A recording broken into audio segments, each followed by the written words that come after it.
नमस्कार दोस्तों, स्वागत है आप सबका मेरे इस चैनल अल्ट्रा हील होम्योपैथी में।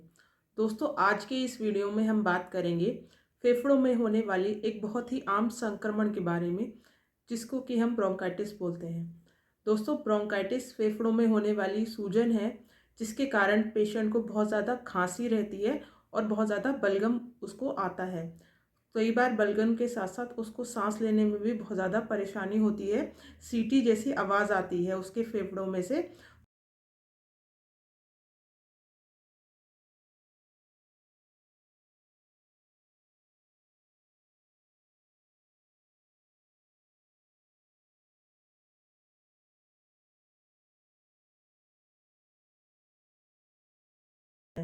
अब दोस्तों, हम बात करेंगे कि ब्रोंकाइटिस कितने टाइप्स की होती है।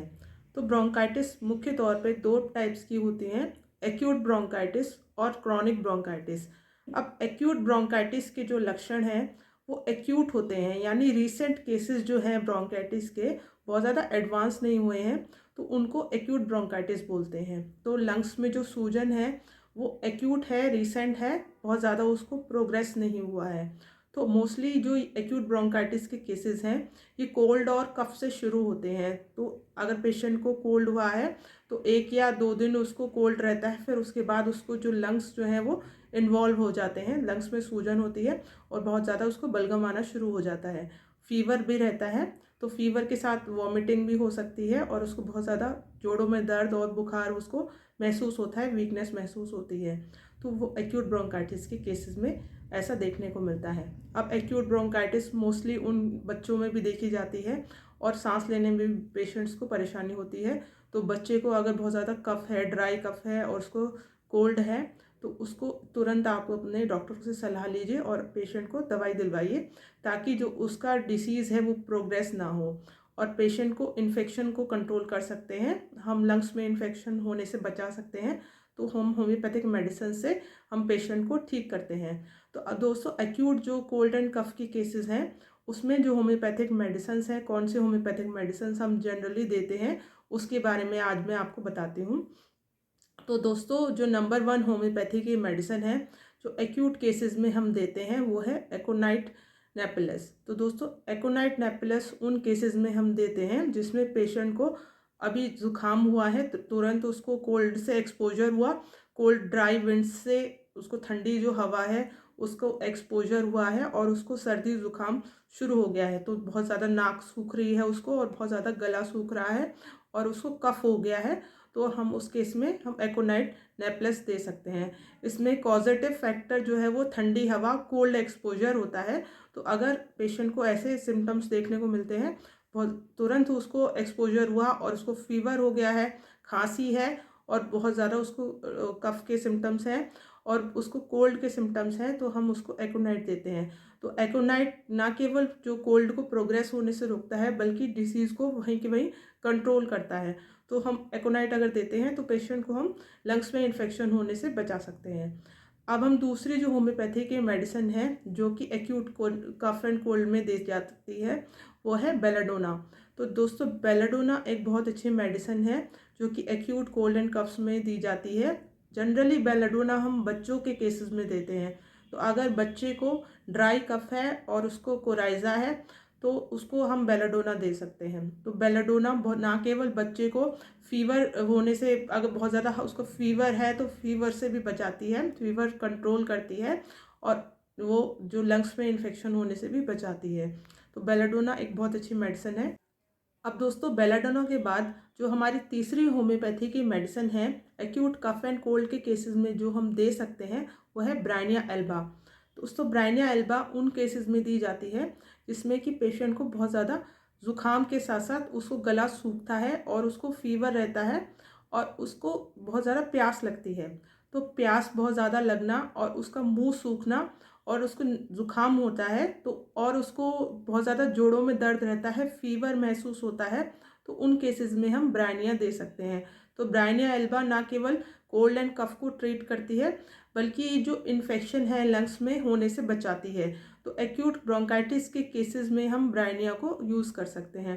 तो दोस्तों, जनरली एक्यूट कोल्ड एंड कफ के केसेस में हम ये मेडिसिन यूज़ करते हैं। मोस्टली बेलाडोना, एकोनाइट, नक्स वोमिका और ब्रायनिया एल्बा। तो हम अगर एक्यूट केसेस में इन मेडिसिन को यूज़ करते हैं तो डिसीज़ को हम ना केवल कंट्रोल कर सकते हैं बल्कि वो प्रोग्रेस होने से भी हम उसको रोक सकते हैं। तो इससे ना केवल पेशेंट जो है शॉर्ट टाइम पीरियड में ठीक हो जाता है बल्कि हम कॉम्प्लिकेशंस को भी रोक सकते हैं। अब दोस्तों हम बात करते हैं क्रॉनिक ब्रोंकाइटिस की। तो जैसा कि इसका नाम बता रहा है, तो क्रॉनिक ब्रोंकाइटिस यानी कि बहुत ज़्यादा देर तक अगर आपको बलगम रहता है, बहुत ज़्यादा बलगम में बदबू आती है, बहुत ज़्यादा गाढ़ा बलगम आता है और उसके साथ साथ सांस लेने में भी परेशानी रहती है, सीटी जैसी आवाज़ आती है जब पेशेंट सांस लेता है, घरघराहट उसको महसूस होती है और उसके साथ साथ खांसी रहती है। और ये बीमारी जो है आपको लगातार 3 महीने से ज़्यादा अगर बलगम रहता है और ये लगातार हर 2 साल में आपको परेशानी हर साल हो रही है, हर 2 साल में आपको पिछले 2 सालों में ये परेशानी हुई है और 3 महीने से ज़्यादा टाइम तक रही है, तो आपको क्रॉनिक ब्रोंकाइटिस है। आपको इसके लिए जांच करवा लेनी चाहिए और अपने जो चेस्ट एक्सरे है, सीटी स्कैन है, उसके साथ साथ आपको बलगम की भी जांच करवा लेनी चाहिए और अपने डॉक्टर से संपर्क करना चाहिए। अब ये क्रॉनिक ब्रोंकाइटिस है वो उन पेशेंट्स में ज़्यादा होता है जिनको क्रॉनिक डस्ट से एक्सपोजर रहता है और वो स्मोकिंग बहुत ज़्यादा करते हैं। तो अगर आपको स्मोकिंग करने की हिस्ट्री है और आपको डस्ट एक्सपोजर से आपको एलर्जी की हिस्ट्री है तो आपको क्रॉनिक ब्रोंकाइटिस के जो सिम्टम्स हैं वो बहुत ज़्यादा आपको डेवलप होते हैं और सिम्टम्स क्रॉनिक ब्रोंकाइटिस के आपके अंदर रहते हैं। अब दोस्तों हम बात करते हैं कि क्रॉनिक अगर ब्रोंकाइटिस है तो उन केसेस में पेशेंट को कैसे कैसा बलगम आएगा और क्या क्या आप बलगम से बता सकते हैं कि उसको जो इन्फेक्शन है वो बहुत ज़्यादा कितना मात्रा में है, बैक्टीरियल इन्फेक्शन कितना ज़्यादा है उसको। तो अगर बलगम आपको बहुत ज़्यादा गाढ़ा आता है दोस्तों और आपको बहुत ज़्यादा बदबू आती है बलगम में, बहुत ज़्यादा मात्रा में बलगम निकलता है, तो आपको क्रॉनिक ब्रोंकाइटिस के साथ साथ आपको ब्रोंकिएक्टेसिस यानी कि जो परमानेंट ब्रोंकाई जो है वो डायलेट हो जाते हैं, लगातार बलगम आता है उसके कारण इन्फेक्शन जो है वो डेवलप हो जाता है ब्रोंकाइज में, तो आपको ब्रोंकिएक्टेसिस हो जाती है। तो अब ब्रोंकिएक्टेसिस में बहुत ज़्यादा फीवर उसको लगता है, नाइट टाइम फीवर रहता है, हर टाइम मरीज़ को जो है वो थोड़ी हरारत महसूस होती है और उसका वजन जो है वो बहुत ज़्यादा कम हो जाता है, उसको बदबू आती है फेफड़ों में से। तो और सांस जब उसको अंदर जब बलगम बाहर निकलता है तो फिर उसको उसके साथ साथ बलगम के साथ साथ उसको बदबू आती है। तो आपको बैक्टीरियल इन्फेक्शन के सिम्टम्स हैं। तो अगर ऐसी आपको सिम्टम्स हैं तो आपको तुरंत अपने डॉक्टर से जांच करा लेनी चाहिए, कंसल्ट करना चाहिए। अब हम दोस्तों बात करते हैं कि होम्योपैथी की कौन सी मेडिसिन्स हैं जो कि क्रॉनिक ब्रोंकाइटिस के केसेस में हम यूज़ कर सकते हैं। तो दोस्तों मेडिसिन्स कौन सी इंडिकेटेड रहती हैं क्रॉनिक ब्रोंकाइटिस के लिए, ये डिपेंड करता है कि पेशेंट को कितने सिम्टम्स हैं, किस आपको इंटेंसिटी में सिम्टम्स हैं, किस टाइप का पेशेंट को बलगम आता है और जो बलगम के साथ साथ पेशेंट की क्या हिस्ट्री है और उसको एसोसिएटेड जो कंप्लेंट्स हैं वो क्या क्या हैं। तो इन सारे सिम्टम्स को हम देखने के बाद ही होम्योपैथी की मेडिसिन जो हैं वो इंडिकेट करते हैं, पेशेंट को प्रेस्क्राइब करते हैं ताकि जो उसकी बीमारी है वो क्योर हो सके। अब हम दोस्तों बात करते हैं कि होम्योपैथी की जो टॉप मेडिसिन्स हैं क्रॉनिक ब्रोंकाइटिस के लिए वो कौन कौन सी हैं। तो दोस्तों जो नंबर 1 होम्योपैथी की मेडिसिन है क्रॉनिक ब्रोंकाइटिस के केसेस के लिए वो है पल्सेटिला।